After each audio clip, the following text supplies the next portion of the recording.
नमस्कार दोस्तों, आज हम आपको शुक्रवार व्रत की कथा सुनाते हैं। इसे ध्यान से सुनिएगा। शुक्रवार के दिन माँ संतोषी का व्रत पूजन किया जाता है, जिसकी कथा इस प्रकार से है। एक बुढ़िया थी, उसके 7 बेटे थे। 6 कमाने वाले थे, जबकि एक निकम्मा था। बुढ़िया 6 बेटों की रसोई बनाती, भोजन कराती और उनसे जो कुछ जूठन बचती वह 7वें को दे देती। एक दिन वह पत्नी से बोला, देखो मेरी माँ को मुझ पर कितना प्रेम है। वह बोली, क्यों नहीं, सबका जूठा तो तुमको खिलाती है। वह बोला, ऐसा नहीं हो सकता, मैं जब तक आंखों से देख न लूं मान नहीं सकता। बहू हंस कर बोली, देख लोगे तब तो मान जाओगे। कुछ दिन बाद त्योहार आया। घर में 7 प्रकार के भोजन और चूरमे के लड्डू बने।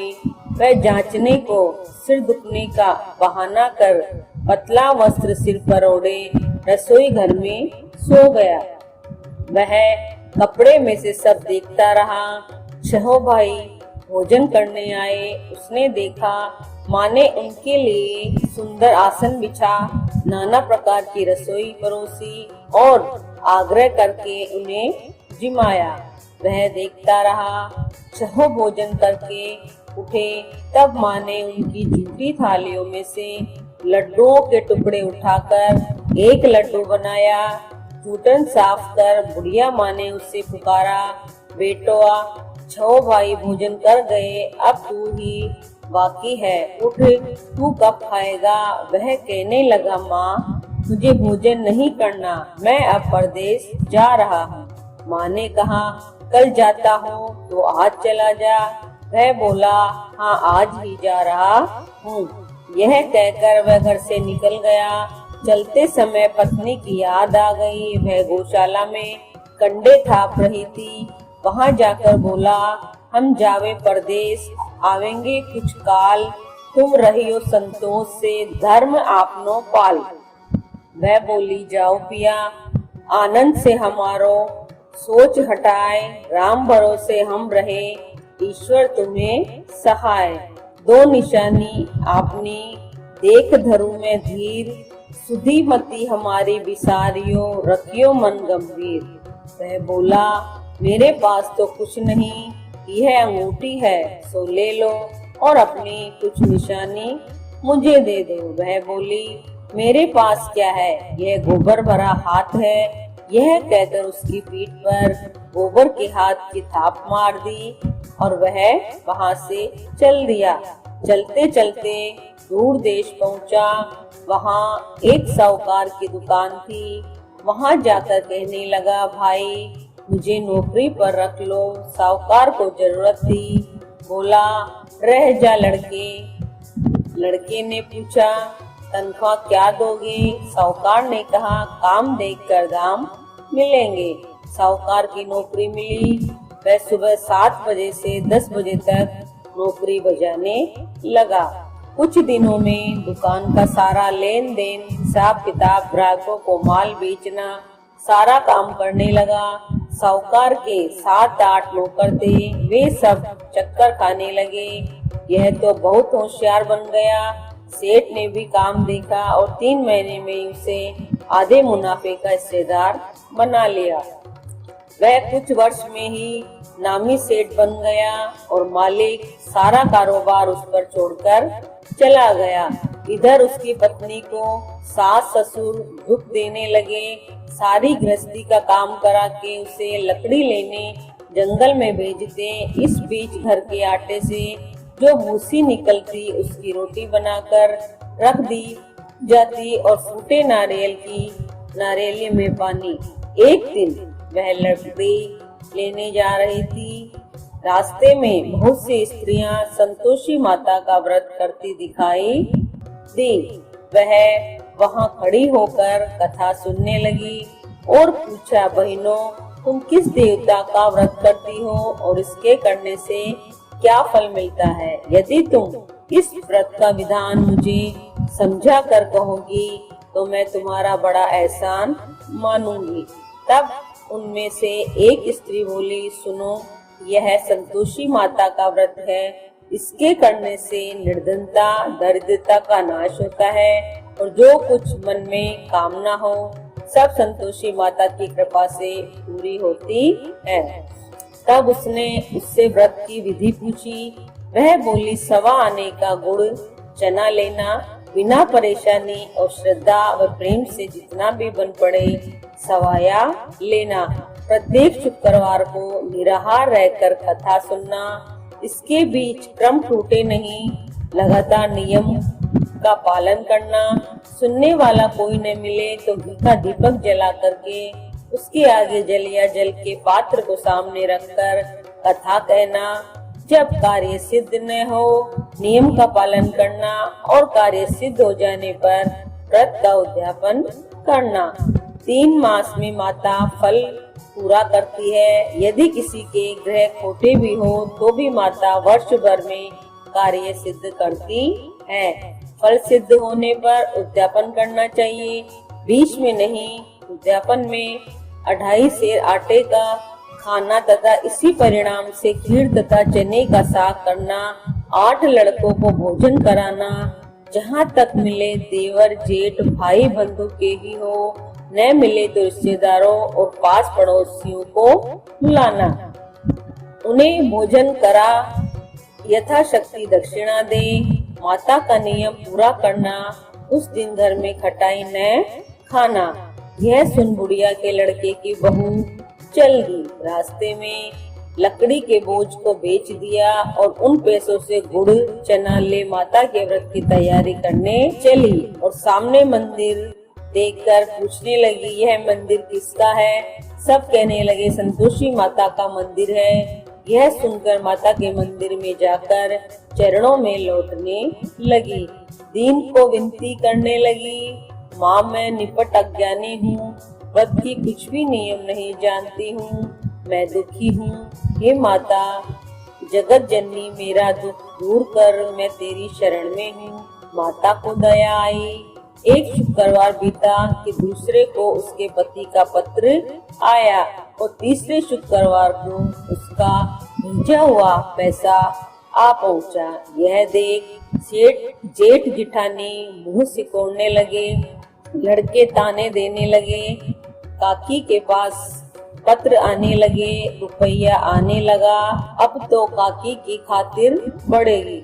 बेचारी सरलता से कहती, भैया कागज आवे रुपया आवे, हम सबके लिए अच्छा है। ऐसा कहकर आंखों में आंसू भरकर संतोषी माता के मंदिर में मातेश्वरी के चरणों में गिरकर रोने लगी। माँ मैंने तुमसे पैसा कब मांगा है? मुझे पैसे से क्या काम है? मुझे तो अपने सुहाग से काम है। मैं तो अपने स्वामी के दर्शन मांगती हूँ। तब माता ने प्रसन्न होकर कहा, जा बेटी तेरा स्वामी आएगा। यह सुनकर खुशी से बावली होकर घर में जाकर काम करने लगी। अब संतोषी माँ विचार करने लगी, इस भोली पुत्री को मैंने कह तो दिया कि तेरा पति आएगा, लेकिन कैसे? मैं तो इसे स्वप्न में भी याद नहीं करता। उसे याद दिलाने को मुझे ही जाना पड़ेगा। इस तरह माता जी उस बुढ़िया के बेटे के पास जा स्वप्न में प्रकट हो कहने लगी, साहूकार के बेटे सो रहा है या जागता है?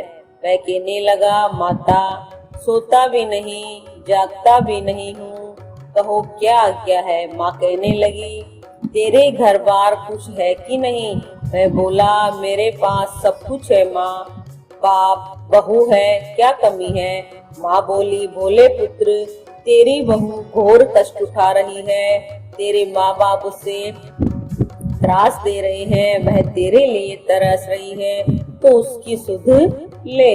वह बोला, हाँ माता जी यह तो मालूम है, परंतु जाऊं तो कैसे? परदेश की बात है, लेन देन का कोई हिसाब नहीं, कोई जाने का रास्ता नहीं आता, कैसे चला जाऊं? माँ कहने लगी, मेरी बात मान, सवेरे नहा धोकर संतोषी माता का नाम ले, घी का दीपक जला, दंडवत कर दुकान पर जा बैठ, देखते देखते सारा लेन देन चुक जाएगा।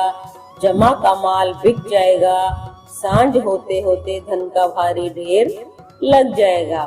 अब यह बात मानकर वह नहा धोकर संतोषी माता को दंडवत कर घी का दीपक जला दुकान पर जा बैठा। थोड़ी देर में देने वाले रुपया लाने लगे, लेने वाले हिसाब लेने लगे। कोठे में सारे सामान के खरीदार नगद दाम दे सौदा करने लगे। शाम तक धन का भारी ढेर लग गया। मन में माता का नाम ले चमत्कार देख कर प्रसन्न होकर घर ले जाने के वास्ते गहने कपड़े सामान खरीदने लगा। यहाँ काम से निपट तुरंत घर को रवाना हुआ। उधर उसकी पत्नी जंगल में लकड़ी ले जाती, लौटते वक्त माताजी के मंदिर में विश्राम करती। वह तो उसके प्रतिदिन रुकने का जो स्थान ठहरा। धूल उड़ती देख वह माता से पूछती, हे माता, ये धूल कैसे उड़ रही है? माता कहती है, पुत्री, तेरा पति आ रहा है। अब तू ऐसा कर, लकड़ियों के 3 बोझ बना ले, एक नदी के किनारे रख, दूसरा मेरे मंदिर पर व तीसरा अपने सिर पर। तेरे पति को लकड़ियों का गट्टर देख मोह पैदा होगा, वह यहाँ रुकेगा, नाश्ता पानी खाकर माँ से मिलने जाएगा। अब तू लकड़ियों का बोझ उठाकर जाना और चौक में गट्टर डालकर जोर से आवाज लगाना, लो सासू जी लकड़ियों का गट्टर लो, भूसे की रोटी दो, नारियल के खेबड़े में पानी दो, आज मेहमान कौन आया है? माताजी से बहुत अच्छा कहकर वह प्रसन्न मन से लकड़ियों के 3 गट्टर बनाई। एक नदी के किनारे, एक माताजी के मंदिर पर रखा। इतने में मुसाफिर आ पहुंचा। सूखी लकड़ी देख उसकी इच्छा उत्पन्न हुई कि हम यहीं पर विश्राम करेंगे और भोजन बनाकर खा पीकर गांव जाएंगे। इसी तरह रुक कर भोजन बना लिया, विश्राम करके गांव को गया। सबसे प्रेम से मिला। उसी समय सिर पर लकड़ी का गट्टर लिए वह उतावली सी आती है। लकड़ियों का भारी बोझ आंगन में डालकर जोर से 3 आवाज देती है, लो सासू जी लकड़ियों का गट्ठर लो, भूसे की रोटी दो, आज मेहमान कौन आया है? यह सुनकर उसकी सास बाहर आकर अपने दिए हुए कष्टों को भुलाने हेतु कहती है, बहू ऐसा क्यों कहती है? तेरा मालिक ही तो आया है। आ बैठ, मीठा भात खा, भोजन कर, कपड़े गहने पहन। उसकी आवाज सुन उसका पति बाहर आता है। अंगूठी देख व्याकुल हो जाता है। माँ से पूछता है, माँ यह कौन है? माँ बोली, बेटा ये तेरी बहू है। ये जब से तू गया है तब से सारे गांव में भटकती फिरती है, घर का कामकाज कुछ करती नहीं, 4 पहर आकर खा जाती है। वह बोला, ठीक है माँ, मैंने इसे भी देखा और तुम्हें भी। अब दूसरे घर की ताली दो, उसमें रहूंगा। माँ बोली, ठीक है, जैसी तेरी मर्जी। तब वह दूसरे मकान की 3री मंजिल का कमरा खोल सारा सामान जमाया। एक दिन में राजा के महल जैसा ठाट बाट बन गया। अब क्या था, बहू सुख भोगने लगी। इतने में शुक्रवार आया। उसने पति से कहा, मुझे संतोषी माता के व्रत का उद्यापन करना है। पति बोला, खुशी से कर लो। वह उद्यापन की तैयारी करने लगी। जिठानी के लड़कों को भोजन के लिए कहने गई। उन्होंने मंजूर किया, परंतु पीछे से जिठानी ने अपने बच्चों को सिखाया, देखो भोजन के समय खटाई मांगना, जिससे उसका उद्यापन पूरा न हो। लड़के जीवने आए, खीर खाना पेट भर खाया, परंतु बाद में आते ही कहने लगे, हमें खटाई दो, खीर खाना हमको नहीं भाता, देखकर अरुचि होती है। वह कहने लगी, भाई खटाई किसी को नहीं दी जाएगी, ये तो माता संतोषी का प्रसाद है। लड़के उठ खड़े हुए, बोले, पैसा लाओ। भोली बहू कुछ जानती नहीं थी, उन्हें पैसे दे दिए। लड़के उसी समय हट करके इमली खटाई ले खाने चले। यह देखकर बहू पर माताजी ने कोप किया राजा के दूत उसके पति को पकड़कर ले गए। जेठ जिठानी मन माने वचन कहने लगे, लूट लूट कर धन इकट्ठा करके लाया है, अब सब मालूम पड़ जाएगा जब जेल की मार खाएगा। बहू से यह सहन नहीं हुआ, रोती हुई माता जी के मंदिर में गई। कहने लगी, हे माता, तुमने क्या किया? हंसाकर अब भक्तों को रुलाने लगी। माता बोली, बेटी, तूने उद्यापन करके मेरा व्रत भंग किया है। वह कहने लगी, माता, मैंने कुछ अपराध किया है, मैंने तो भूल से लड़कों को पैसे दे दिए थे, मुझे क्षमा करो, मैं फिर तुम्हारा उद्यापन करूंगी। माँ बोली, अब भूल मत करना। वह कहती है, अब भूल नहीं होगी, अब बताओ वे कैसे आएंगे? माँ बोली, जा पुत्री, तेरा पति तुझे रास्ते में आता मिलेगा। वह निकली, राह में पति आता मिला। वह पूछी, कहाँ गए थे? वह कहने लगा, इतना धन जो कमाया है उसका टैक्स राजा ने मांगा था, वह भरने गया था। वह प्रसन्न हो, अब घर चलो। कुछ दिन बाद फिर शुक्रवार आया। वह बोली, मुझे फिर माता का उद्यापन करना है। पति ने कहा, करो। बहू फिर जेठ जिठानी के लड़कों को भोजन को कहने गई। जेठानी ने एक दो बातें सुनाई और सब लड़कों को सिखाने लगी, तुम सब लोग पहले ही खटाई मांगना।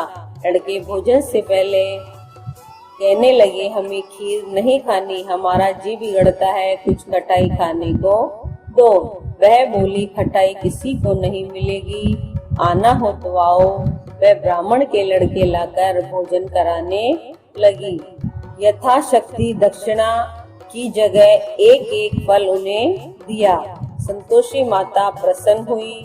माता की कृपा होते ही 9वें मास में उसके चंद्रमा के समान सुंदर पुत्र प्राप्त हुआ। पुत्र को पाकर प्रतिदिन माता जी के मंदिर को जाने लगी। माँ ने सोचा, यह रोज आती है, आज क्यों न इसके घर चलूं। यह विचार कर माता ने भयानक रूप बनाया। गुड़ चने से सना मुख, ऊपर सूंड के समान होठ, उस पर मक्खियां भिन भिन कर रही थी। देहली पर पैर रखते ही उसकी सास चिल्लाई, देखो रे, कौन चुड़ैल डाकिन चली आ रही है, लड़कों इसे भगाओ, नहीं तो किसी को खा जाएगी। लड़के भगाने लगे, चिल्लाकर खिड़की बंद करने लगे। बहू रोशनदान में से देख रही थी, प्रसन्नता से पगली बन चिल्लाने लगी, आज मेरी माता जी मेरे घर आई है, वह बच्चे को दूध पीने से हटाती है। इतने में सास का क्रोध फट पड़ा। वह बोली, क्या उतावली हुई है? बच्चे को पटक दिया। इतने में माँ के प्रताप से लड़के ही लड़के नजर आने लगे। वह बोली, माँ, मैं जिसका व्रत करती हूँ ये संतोषी माता है। सबने माता जी के चरण पकड़ लिए और विनती कर कहने लगे, हे माता, हम मूर्ख है, अज्ञानी है, तुम्हारे व्रत की विधि हम नहीं जानते। व्रत भंग कर हमने बड़ा अपराध किया है। जग माता, आप हमारा अपराध क्षमा करो। इस प्रकार माता प्रसन्न हो। बहू को प्रसन्न हो, जैसा फल दिया वैसा माता सबको दे, जो पड़े उसका मनोरथ पूर्ण हो। बोलो संतोषी माता की जय। आपको ये कहानी कैसी लगी? इसे लाइक कीजिए, सब्सक्राइब कीजिए और बने रहिए चैनल के साथ। जय जय संतोषी माता।